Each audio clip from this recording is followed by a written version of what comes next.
ఖమ్మం లోక్సభ తెరాస అభ్యర్థిగా నామా నాగేశ్వరరావు నామినేషన్ దాఖలు చేయనున్నారు. ఆయన తరపున నామా సోదరుడు కృష్ణయ్య, స్వర్ణకుమారి కలెక్టరేట్లో తొలి సెట్ నామపత్రం దాఖలు చేశారు. అంతకుముందు నామా నాగేశ్వరరావు ఆలయంలో ప్రత్యేక పూజలు నిర్వహించారు. కుటుంబ సభ్యులు, ముఖ్య నేతల సమక్షంలో నామినేషన్ పత్రాలు పూర్తి చేశారు. నామినేషన్ వేసేందుకు భారీ ప్రదర్శనగా వెళ్లారు. రెండో సెట్ నామపత్రాలను స్వయంగా నామా నాగేశ్వరరావు కలెక్టర్లో అందజేయనున్నారు.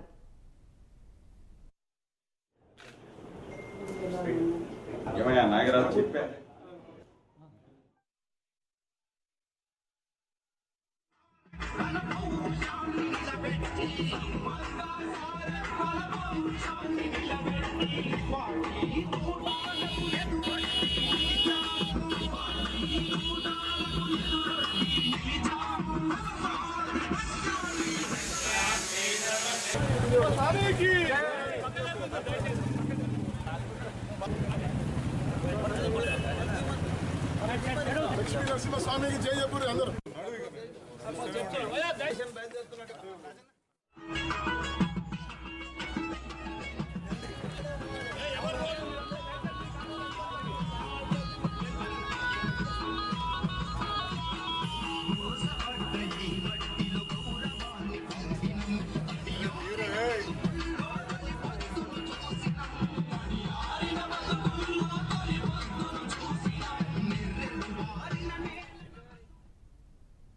వరంగల్ తెరాస ఎంపీ అభ్యర్థిగా పసునూరి దయాకర్ నామినేషన్ దాఖలు చేశారు. ఆయన వెంట మంత్రి ఎర్రబెల్లి దయాకర్ రావుతో పాటు మాజీ ఉప ముఖ్యమంత్రి కడియం శ్రీహరి తదితరులు ఉన్నారు. వరంగల్ ఖిల్లాపై గులాబీ జెండా ఎగరవేయడం ఖాయమని మంత్రి ఎర్రబెల్లి ధీమా వ్యక్తం చేశారు.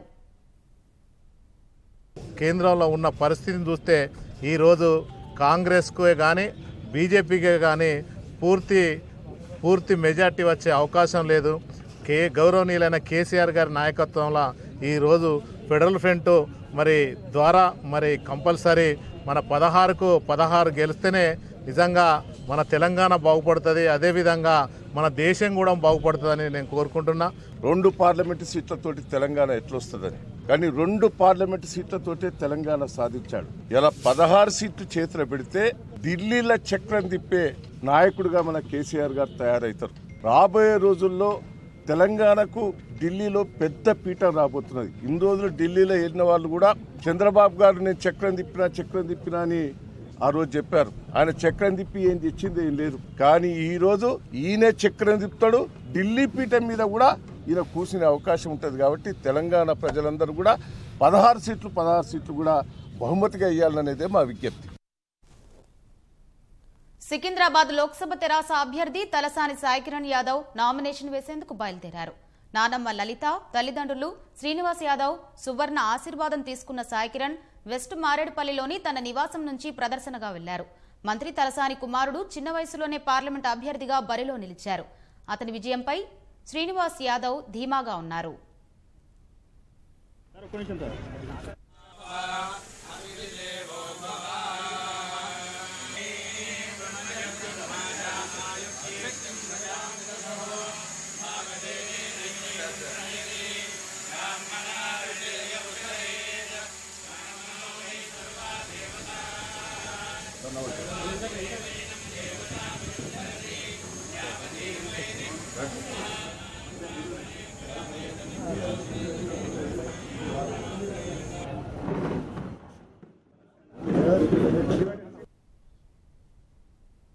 మల్కాజ్గిరి పార్లమెంట్ తెరాస అభ్యర్థిగా రాజశేఖర్ రెడ్డి నామినేషన్ దాఖలు చేయనున్నారు. బోయిన్పల్లి సౌజన్య కాలనీలోని తన ఇంటి నుంచి నామపత్రాలతో రాజశేఖర్ రెడ్డి ప్రదర్శనగా బయలుదేరారు. ఆయనతో పాటు మంత్రి మర్లారెడ్డి తదితరులు నామినేషన్ కార్యక్రమానికి హాజరవనున్నారు.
కాంగ్రెస్ హయాంలో నిజాం షుగర్స్ ని కాపాడుకుంటూ వచ్చారని నిజామాబాద్ కాంగ్రెస్ ఎంపీ అభ్యర్థి మధుయాష్కి గౌడ్ పేర్కొన్నారు. తన నామినేషన్ పత్రాలను నిజాం షుగర్స్ ఫ్యాక్టరీ ముందు కార్మికుల సమక్షంలో సంతకాలు చేసి స్థానిక చక్రేశ్వర శివాలయంలో ప్రత్యేక పూజలు చేశారు. అనంతరం నామినేషన్ వేయడానికి మధుయాష్కి నిజామాబాద్ వెళ్లారు. కాంగ్రెస్ అధికారంలోకి రాగానే ఫ్యాక్టరీని ప్రభుత్వం స్వాధీనం చేసుకుని తెరపిస్తుందని ఆయన హామీ ఇచ్చారు. తెలంగాణ రాష్ట్రం వచ్చినాక ఇక్కడ పోటీ చేస్తున్నప్పుడు ముఖ్యమంత్రి గారి కూతురు స్థానిక ఎంపీ కవిత గారు మాట్లాడుతూ 2014లో 100 రోజులలో నిజాం చక్కెర ఫ్యాక్టరీని స్వాధీనం చేసుకుంటాం, ఒకవేళ స్వాధీనం చేసుకోకపోతే మళ్లీ వచ్చి నేను ఓట్లు కూడా అడగానని చెప్పినది. మరి ఇప్పుడు బోధన్ బిడ్డలకు ఏం ముఖం పెట్టుకొని వచ్చి ఓట్లు అడుగుతారు? 5 సంవత్సరాల మీ కాలంలో ధనిక రాష్ట్రంగా ఏర్పాటు చేసిన తెలంగాణలో వేలాది కోట్లు, మీరు 1,07,000 కోట్లు ఖర్చు పెడుతూ రీడిజైన్ కింద డబ్బులు సంపాదించుకున్న తరుణంలో తీపి మాత్రం కల్వకుంట్ల కుటుంబానికి వచ్చి చేదు మాత్రం ఇక్కడ కార్మికులకి రైతులకి పంచుతూ 295 కోట్లు దాంట్లో ప్రభుత్వ పరంగా చెల్లించాల్సింది 50%. అది స్వాధీనం చేసుకోకుండా కార్మికులకు 4 సంవత్సరాల నుంచి ఇక్కడ కనీస వేతనాలు చెల్లించకుండా ప్రభుత్వం పరంగా కావాల్సిన ఫ్యాక్టరీ మూతపడుతుంది. ఆంధ్రాకు సంబంధించిన ప్రైవేట్ పరంగా ఉన్న గాయత్రి షుగర్ ఫ్యాక్టరీ నడుస్తుంది. దీనికి జవాబు చెప్పాల్సింది కవిత గారు.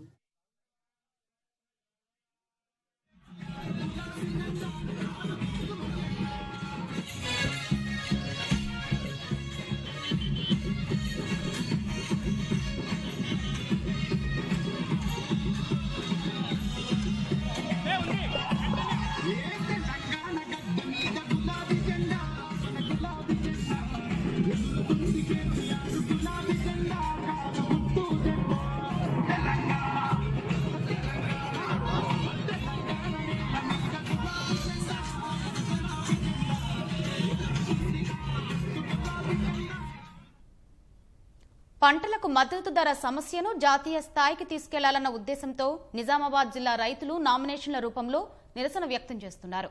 లోక్సభ ఎన్నికల్లో పోటీకి సిద్ధమైన ఎర్రజొన్న, పసుపు రైతులు ఇప్పటికీ 50 వరకు నామినేషన్లు దాఖలు చేశారు. నామినేషన్లకు చివరి రోజు అయినందున పెద్ద సంఖ్యలో నిజామాబాద్ కలెక్టరేట్ వద్ద బారులు తీరారు. బోధన్ చక్కెర ఫ్యాక్టరీని తెరవాలని కోరుతూ చెరుకు రైతులు సైతం నామినేషన్లు వేసేందుకు తరలి వస్తున్నారు.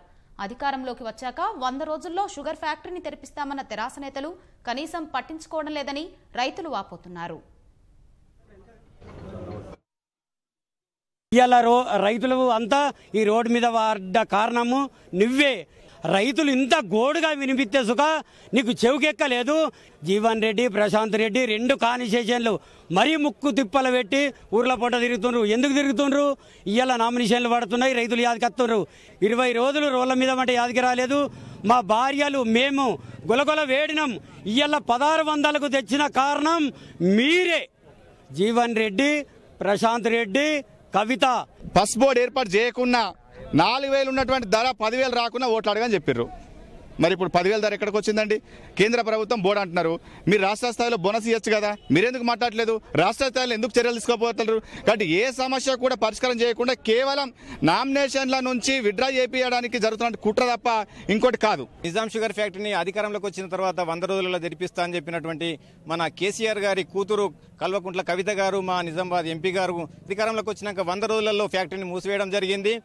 ఇవాళ చెరుకు రైతులము, మరి ఎర్రజొన్న రైతులము, పసుపు రైతులము మూకుమ్మడిగా ప్రజాస్వామ్యంలో ఉన్నటువంటి ప్రజాస్వామ్యబద్ధంగా మేము పార్లమెంట్ లోక్సభ స్థానానికి మరి ఇవాళ నామినేషన్లు వేయడానికి అధిక సంఖ్యలో రావడం జరిగింది. హైదరాబాద్లోని గోషామహల్లో ఎంఐఎం అధినేత అసదుద్దీన్ ఓవైసీ ఎన్నికల ప్రచారం నిర్వహించారు. ఉదయం నుంచి పలు బస్తీలలో ఇంటింటి ప్రచారం నిర్వహించిన ఆయన ఓటు వేసి తనను ఎంపీగా తిరిగి గెలిపించాలని ప్రజలను అభ్యర్థించారు. పోలింగ్ రోజు అందరూ తమ ఓటును వినియోగించుకోవాలని కోరారు.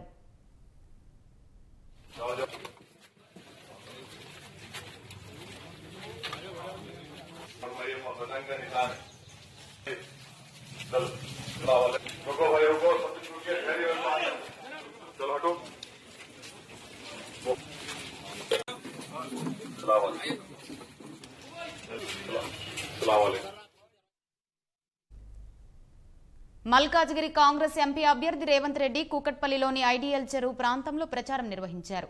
ఉదయం నడకకు వచ్చిన వారిని కలిసి ఓట్లు అభ్యర్థించారు. తెరాస ప్రభుత్వం వచ్చాక హైదరాబాద్ బ్రాండ్ ఇమేజ్ పడిపోయిందన్న రేవంత్ అభివృద్ధికి నిధులు తీసుకురాగల వారినే గెలిపించాలని కోరారు. కేంద్ర ప్రభుత్వంలో చాలా నిధులు ఉంటాయి. అర్బన్ డెవలప్మెంట్ మినిస్ట్రీ వాటిని రాబట్టుకోవడానికి మనకు ఒక ప్రణాళిక ఉండాలి. ఆ ప్రణాళికను పార్లమెంట్లో ప్రస్తావించాలి. తద్వారా మనం మన ప్రాంతాన్ని అభివృద్ధి చేసుకునే అవకాశం ఉంది. ఇవన్నీ కూడా ఇప్పుడు ఎన్నికల బరిలో ఉన్న వాళ్ళని ముగ్గురిని అభ్యర్థులను పరిశీలించమని నేను సూచన చేస్తున్నాను. రాజశేఖర రెడ్డి గారు టీఆర్ఎస్ పార్టీ అభ్యర్థి ఎవరైతే ఉన్నారో అతనికి వ్యాపారాలు వ్యాపకం ఉంది తప్ప రాజకీయం కానీ ప్రజాసేవ అనేదాని ఇలాంటి సంబంధం లేదు. అతని సమయంలో ఎప్పుడైనా తీరిక దొరికితే ఈ ప్రాంత అభివృద్ధి గురించి ఆలోచన చేస్తాడేమో తప్ప అతని తీరిక అనేది ఉండదు. ఇలాంటి పార్ట్ టైం ప్రజాప్రతినిధులు రాజకీయాలకు వస్తే ప్రజాస్వామ్యానికి ప్రమాదం. ఈ అన్నింటినీ అంచనా వేసుకొని బేరీజ్ చేసుకొని ఓటేయాల్సిందిగా ప్రజలకు విజ్ఞప్తి చేస్తున్నాం. అదేవిధంగా ప్రజాస్వామ్యంలో ప్రభుత్వాలు తప్పిదాలు చేసినప్పుడు ఎదిరించే వాళ్ళు లేకపోతే బెదిరించేటోడిదే రాజ్యం అవుతుంది.